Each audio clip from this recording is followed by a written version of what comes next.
Assalamualaikum warahmatullahi wabarakatuh. Perkenalkan, nama saya Sandika Fauzia. Di sini saya akan menjelaskan terkait Standar Nasional Pendidikan Anak Usia Dini. Adapun standar nasional pendidikan anak usia dini, yaitu ada 8 standar. Yang pertama, standar tingkat pencapaian perkembangan anak. Yang kedua, standar isi. Yang ketiga, standar proses. Yang keempat, standar pendidik dan tenaga kependidikan. Yang kelima, standar sarana dan prasarana. Yang keenam, standar pengelolaan. Yang ketujuh, standar pembiayaan. Dan yang kedelapan, standar penilai pendidikan. Standar tingkat pencapaian perkembangan anak STPPA, kriteria minimal, kualifikasi perkembangan anak, terdiri dari aspek nilai agama dan moral, fisik motorik, kognitif, bahasa, dan sosial emosional. STPPA sebagai output dari layanan PAUD. Peraturan Pemerintah Nomor 57 Tahun 2001 tentang Standar Pendidikan Nasional Pasal 5, yaitu standar kompetensi lulusan pada pendidikan anak usia dini merupakan standar tingkat pencapaian perkembangan anak usia dini. STPA yang dimaksud pada ayat 1 ini difokuskan pada aspek perkembangan anak usia dini yang mencakup nilai agama dan moral, fisik motorik, kognitif, bahasa, dan sosial emosional. Tingkat pencapaian perkembangan anak merupakan pertumbuhan dan perkembangan anak yang dapat dicapai pada rentang usia tertentu.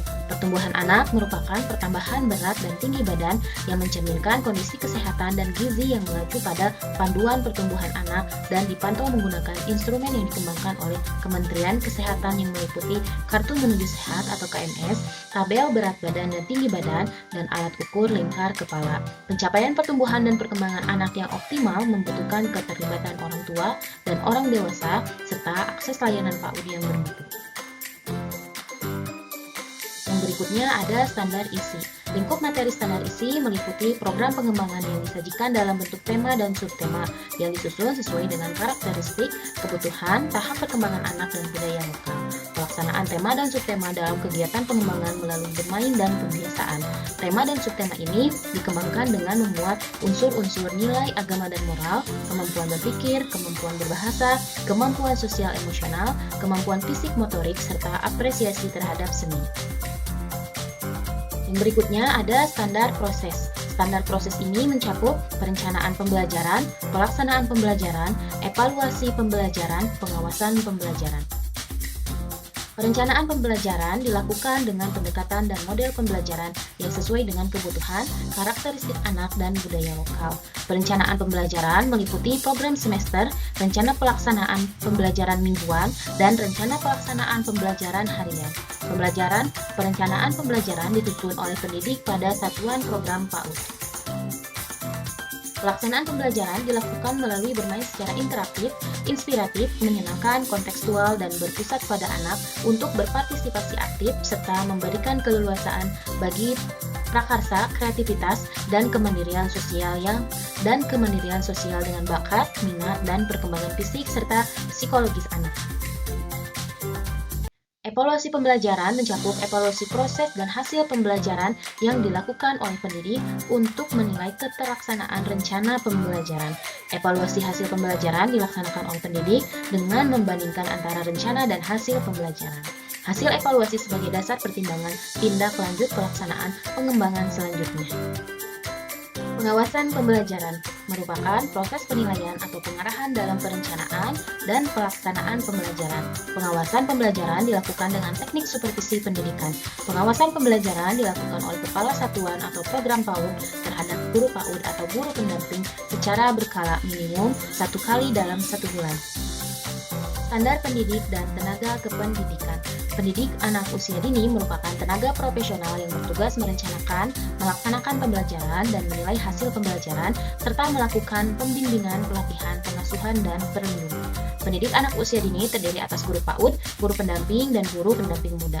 Tenaga kependidikan anak usia dini merupakan tenaga yang bertugas melaksanakan administrasi, pengelolaan, pengembangan, pengawasan, dan pelayanan teknis untuk menunjang proses pendidikan pada satuan dan atau program PAUD.